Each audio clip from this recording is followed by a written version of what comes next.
Hey friends, it's Laura with Laura Bee Floss Tube. Welcome back. I'm so glad you joined me today. We are continuing on with our Bee Happy Quilt sew along. This is week 7 in our sew along already. I can't believe we're this far along with the quilt. After this week, we're going to have the entire first row of our quilt completed and stitched together. I'm so excited about that. So this week we have quite a few pieces for the Mason jar block, and there are some modifications with the Sew Simple shapes. Make sure you check out the cheat sheet down below. I have a link to it, and I update that sheet about every Tuesday or Wednesday before the video posts on Thursday. So if you want to cut your shapes and your fabrics in advance, then you'll have that information if you just keep track of that Google document. So there are some modifications, like I said, to a couple of the jars just to adjust the height for the Mason jars. And then I've made some modifications to the block this week that I want to share with you as well, because I don't want to do all that hand embroidery. So I have some tips and tricks to share with you on ways to modify both the Mason jar and the Bluebird block so you don't have to do quite as much embroidery. So with all that being said, we're going to head on over to the cutting table first, and we're going to go through a few of those modifications to the Mason jars and a few of the modifications that I've done to the blocks, just so you know where we're headed this week. All right, so as I said, I've done some modifications to the blocks this week, and the first one I want to discuss is the birds. So there's a Bluebird on both the Mason jar block, and then you're going to do a single block for the Bluebird down, I think it's in row 3 or 4 that other little Bluebird appears. So instead of doing the hand embroidery for the legs and beak, I found some 1/4 inch bias tape in my stash, and I'm going to walk you through how to make those legs and beak a lot simpler than doing that hand embroidery. So that's the first modification, and we'll talk about that when we get to the ironing board. The other modification that I'm doing is on the jar topper. I believe it's for the honey jar.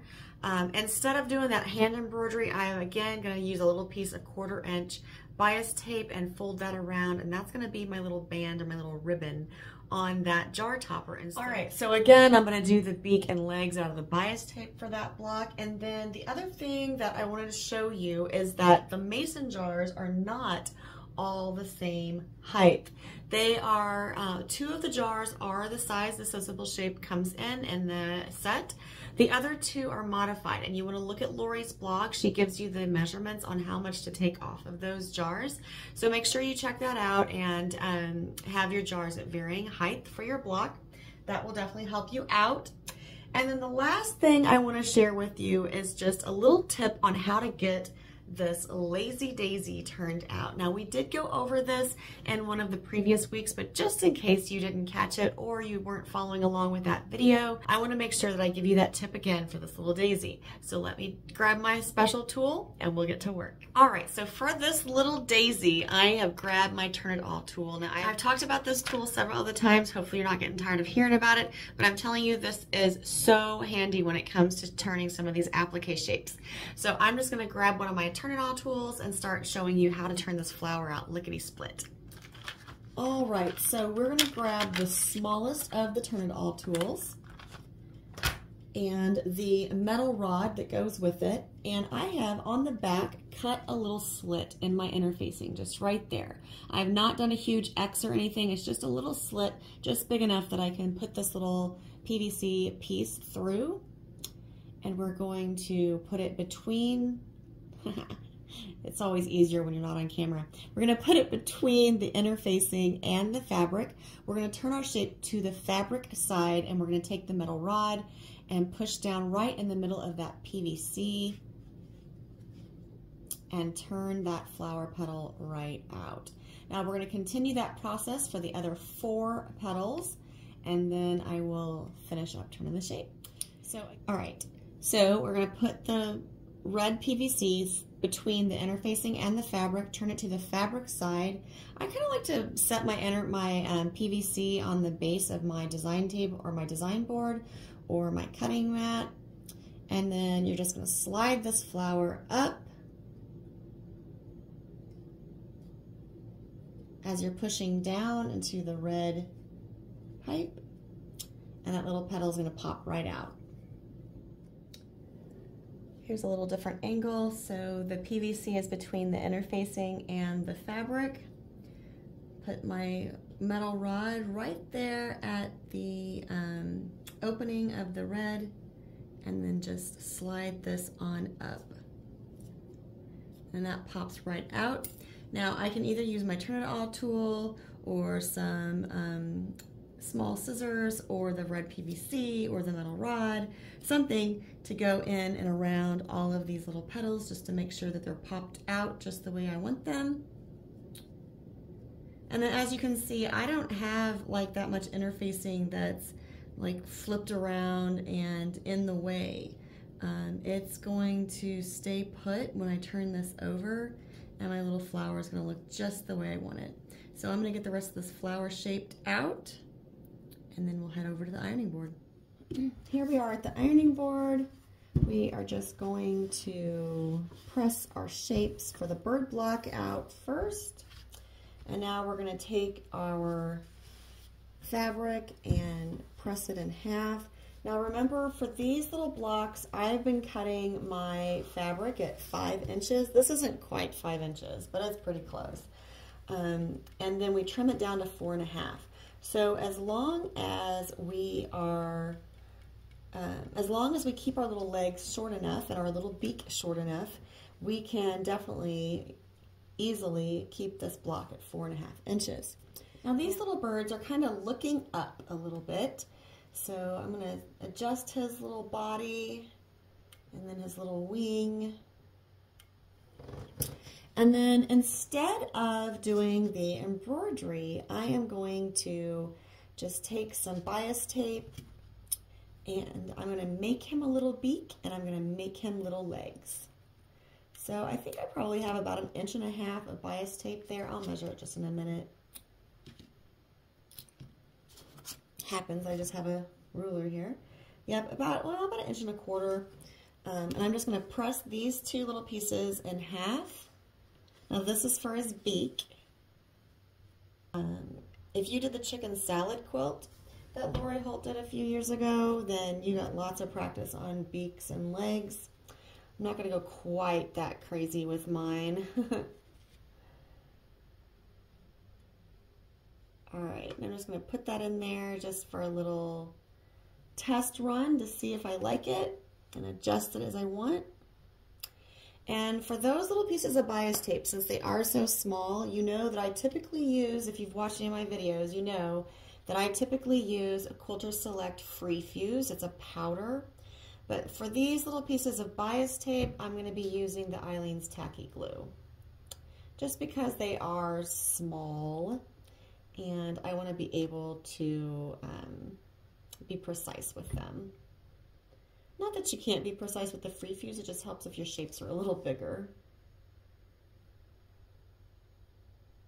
And I'm going to go ahead and put a little dot of glue in here and get his little beak to look the way I want. Position him back on there. And so there we have our little beak. I think that looks cute. Whoops, I moved it.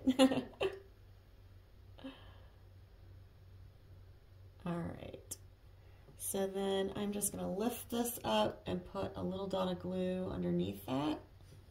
Glue that into place. Okay, so at this point I am going to go ahead and fuse my little bird into place. And actually, you know what? I'm just going to use the tacky glue on this. It's just going to be a little easier just to make sure.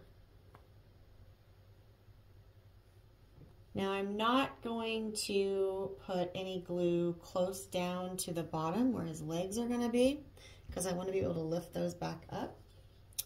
And we're just going to get in little legs. So these are probably, you want to make sure you leave enough that you can turn under one end. I'm not going to do little birdie feet. I'm just going to do legs. He doesn't get toes. Sorry, guy. And again, I'm just going to put a little dot of glue on here. Now you could definitely press this back if you want. I found the glue holds pretty well. So I'm just going to put a little dot of glue.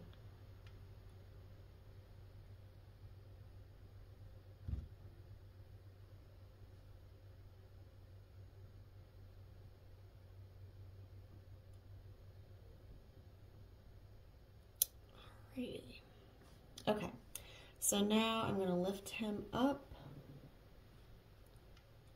and give him a couple little legs.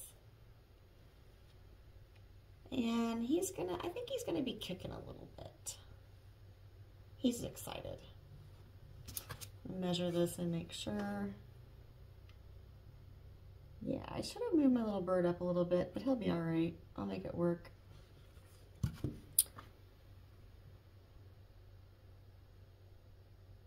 one little leg and the other little leg. All right. So now their little bird block is done. I believe he gets a little French knot eye. I may use a little button eye just because it's, you know, it'll be cute too. All right, so I'm gonna hit this with my iron just to kind of set that glue in place. And this one can go to the side. And now we can start working on the big mason jar block. There are so many pieces for this block. Yeah, all the other blocks we've done so far, I haven't felt like there have been like a ton of applique pieces, although the blue flower had quite a few with those leaves, but this one had quite a few pieces. There's quite a few pieces of bias tape on this block too. So just take your time with it and just think through what all you're doing. You'll be fine. Again, our little bird kind of is slanted up. Just gonna glue his little wing into place. And I'm also going to glue the center of my flower into place. Just a couple things you can do beforehand. All right, so that goes all the way down. And then, like I said, I'm going to use a little piece of bias tape instead of embroidery to put this little band on.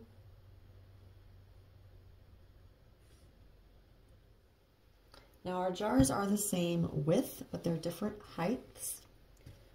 Again, this is a point where you can do some customization. You do not need to put your jars in the same order if you don't want to. I probably will. This block finishes at 8 by 10, so it's 8.5 by 10.5. I cut my fabric 10 by 12, I believe. All right, so this jar goes close to the center.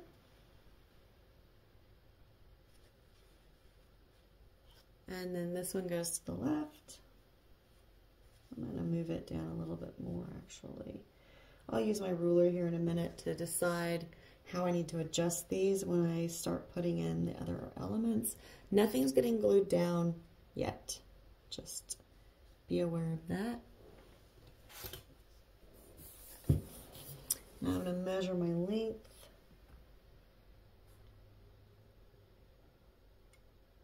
That is just about perfect where I want it, so we're going to leave that alone. And then also we need to measure our height.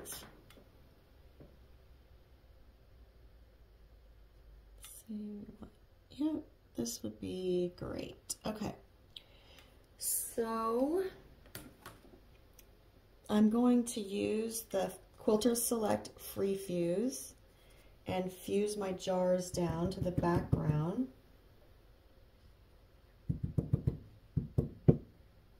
And I'm only doing the bottoms of these jars because there are things that go in some of them. So I don't want to mess any of that up. And if you haven't watched my videos before, the Quilter Select Free Fuse is like an adhesive powder. You sprinkle it on like you just saw, and then you heat set it with your iron. It does take a very hot iron, and when you're going through multiple layers of fabric like I am here with these applique shapes, you do need to let it sit on there for about 7 to 10 seconds. Obviously consult their website and their product packaging for exact details on that. I'm just going to share what works for me.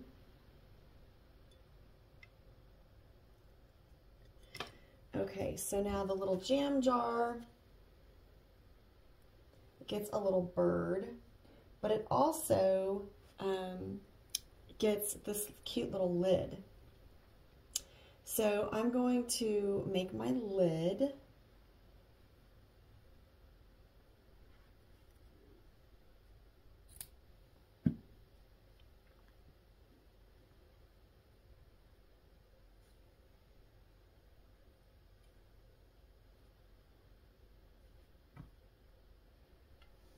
Just going to give that a press real quick so I know that's the length of my lid. Now I'm not fusing it down yet. I will in a minute, but not quite yet. Because we are going to we're going to do a little cheat.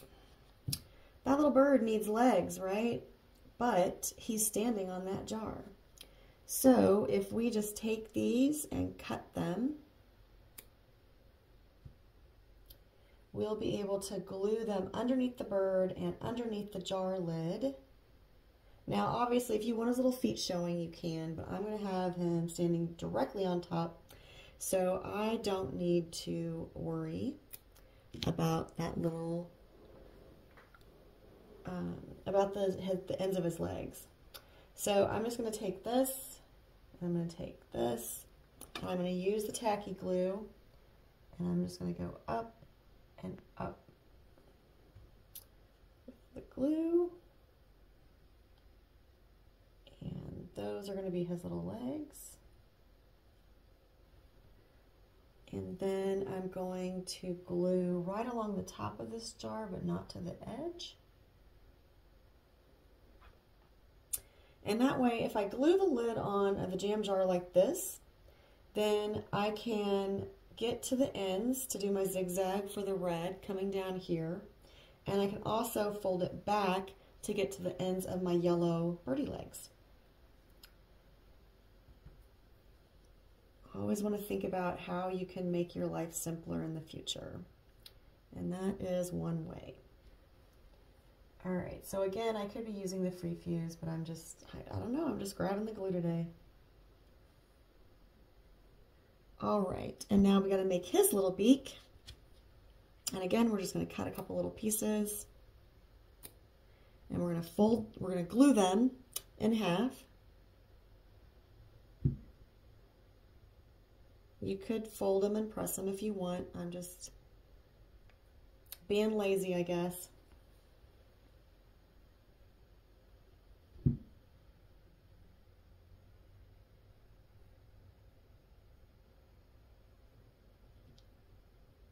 And then again, I'm going to go ahead and position these the way I want them together and glue that. Just takes a little bitty dot of glue. You don't need much. Don't need much at all. And then I'm just going to slip that under there. And I'm gluing it to the background, not the bird, because that way I can lift up this side of the bird and applique around that yellow piece. And then after that's done, I can go around the whole thing with the blue, and you won't see that beginning and ending stitch from my applique on the beak. All right, so there's my little bird. Next up, this jar gets 2 flags, and I lucked out because I also had some brown bias tape made from another project, and it looks like these just kind of go up. So I am going to just take my bias tape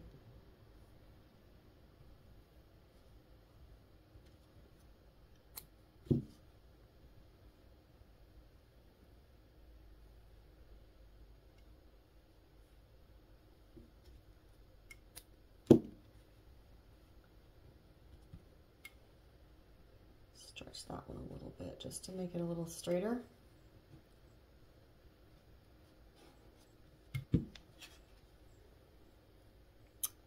And then for these, I'm going to put glue dots right on the triangle end, or the pendant end, I guess. I don't know. They're going to go just like this. Uh-oh. Should have checked that, but I didn't.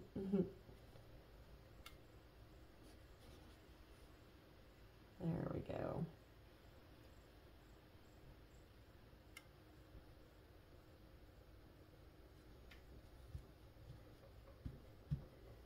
Okay, so there's that. And then the last thing we have to do is the flower that's coming out of here. Now, this one you need to put a little bit of a curve into the stem of your flower. So if you, you can do this. Honestly, you can do this with straight fabric, with bias tape that's been cut straight. But if you did cut it on the bias, it will curve a lot better. This one was not cut on the bias, but I was still able to get a pretty good curve in it. And then we're just going to put this up here.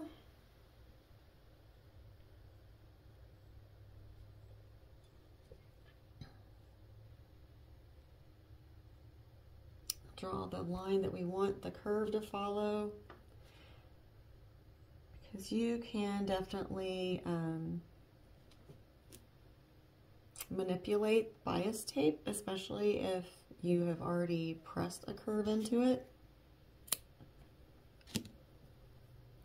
All right, and then we'll put a couple little dots of glue on a couple little petals. And press this into place. All right, I decided that maybe I could kind of walk through how I'm going to do this little bird, and it's going to be the same process for the other little bird. So we're going to start with just the single block here. For those of you who have not watched me applique before, I'm using a Juki DX7. I'm using a zigzag stitch because that's what I like. I cranked the width down to 1.8 and the length to 1.9, again, because that's what I prefer. I have the gold thread loaded into my machine, and I am just going to do a little zigzag stitch around the beak and then around the legs.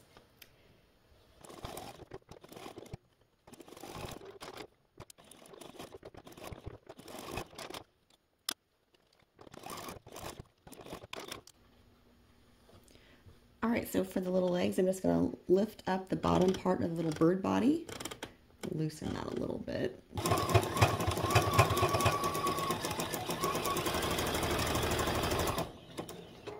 And then I'm just going to go ahead and jump on over to this other leg, because you're not going to see any of this because it's underneath the little bird body. So you're not going to see the top of those legs.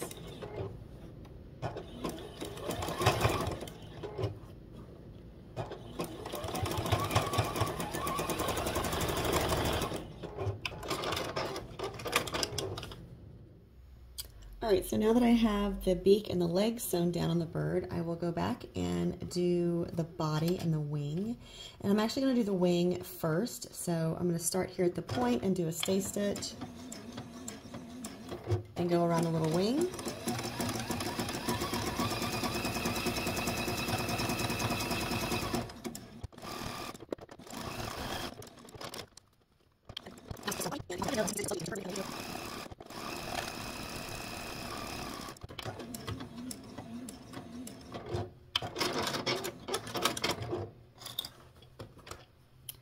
Alright, so now for our little bird, all we have to do is press him and then trim him down to 4.5 inches square, and he'll be ready to go into our quilt. Now we do have one other bird on our other big block this week, so I'm going to go ahead and do this one too, and then we're going to talk about the labels on the jar.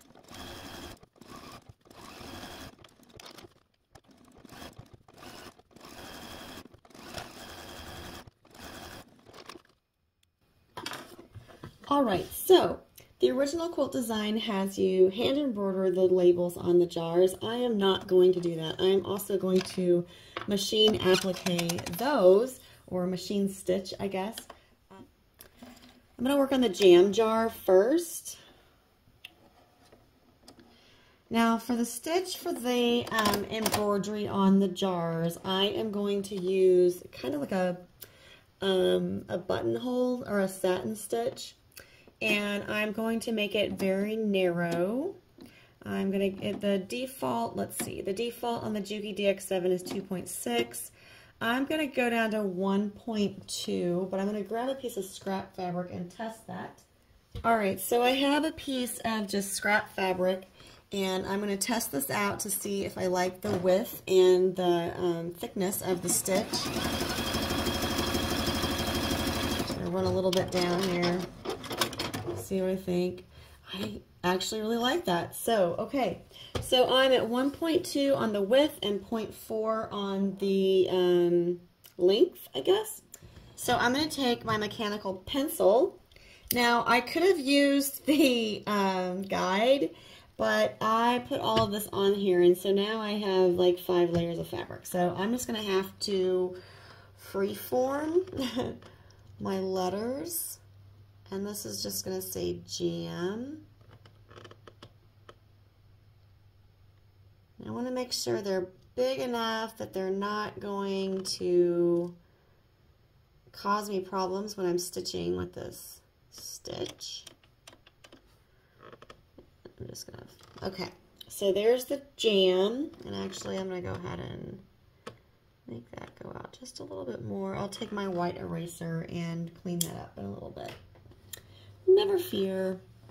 All right, so when I'm doing this, I want to think about what I want the finished letter to look like. So anything that I want to be kind of cleaned up a little bit, I need to do last, or first rather. So on the jam, on the J, I'm going to go down and around and stop, and then I'm going to go across the top. So let's get going. And again, you just want to go as slow as you need to stay on the line and to make it look the way you want it to. Now, I will say with this particular stitch, you can go back and add in and fill in a little bit if you need to, because I think I do need to do that a little bit on the curve. Actually, you know what? I think it's probably fine. I don't know. Maybe we'll add a couple little stitches in right there. So I'm using the arrow on my presser foot to make sure I'm in the right spot. And just adding in a few more little stitches on that curve, just to make that a little more solid. That looks so much better. All right, and I'm going to trim these threads.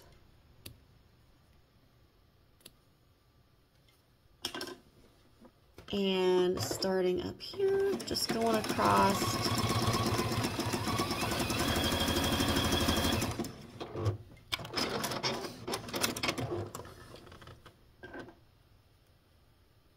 So for the A, I'm going to go around the curve, and then I'm going to stop, and I will start back up at the top and go straight down for the leg of the A. Now this A is really small, a really small circle, so you want to go as slow as you need to, just to make sure that you can have a nice smooth look.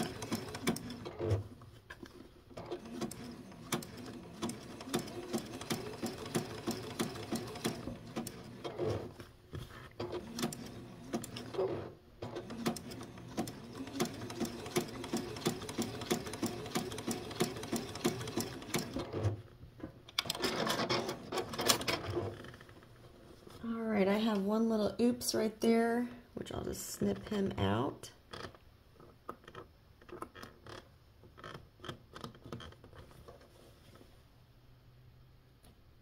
Very carefully. Alright, and cut the string. And then we're going to do the leg of the A. I'm going to move down a little bit more. There we go.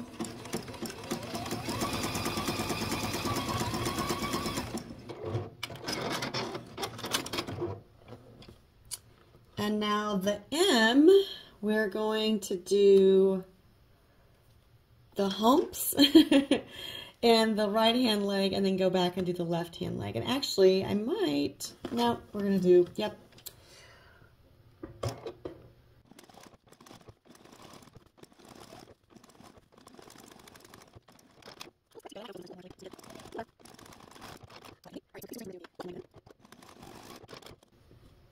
All right, so there is our jam jar.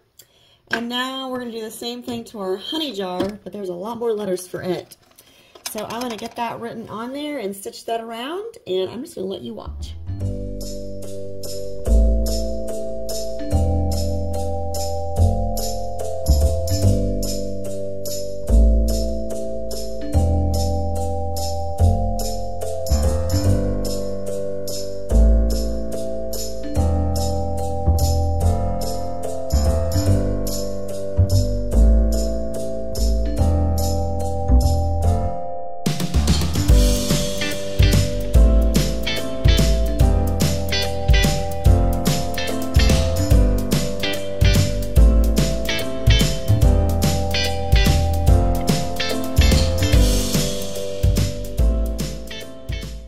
Okay, so I have my honey label done.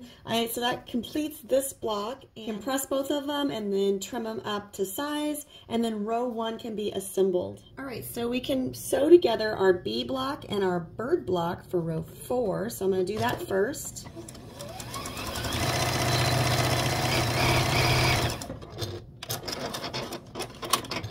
And I'll press these open and put them back on the design wall. Now here comes the fun part. We can actually sew all of row 1 together, and I am going to do that right now. So the blue flower block that we made last week goes below the mason jar block.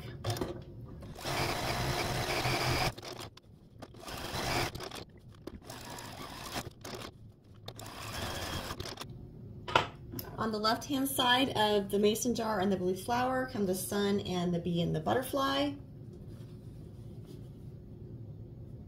Now your bee block and your blue flower block those seams will align.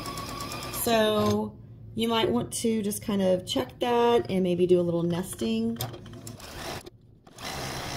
I've already sewn the other half of row 1 together, so let me go grab that other section and we'll have the entire row 1 together. Oh, this is so exciting.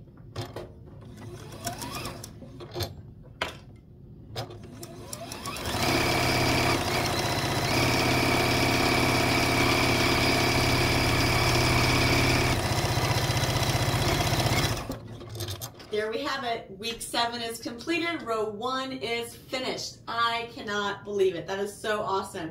So we have 7 of 15 weeks done with our sew along.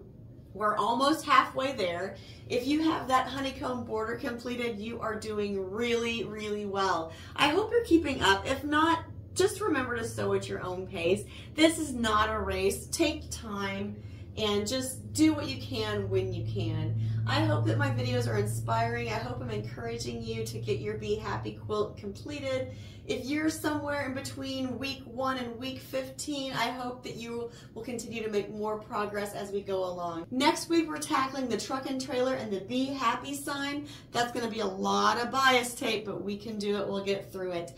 Until next time, I hope you're finding joy in all you do. Find some time to carve out for crafting and creating, and make sure it's always happy stitching.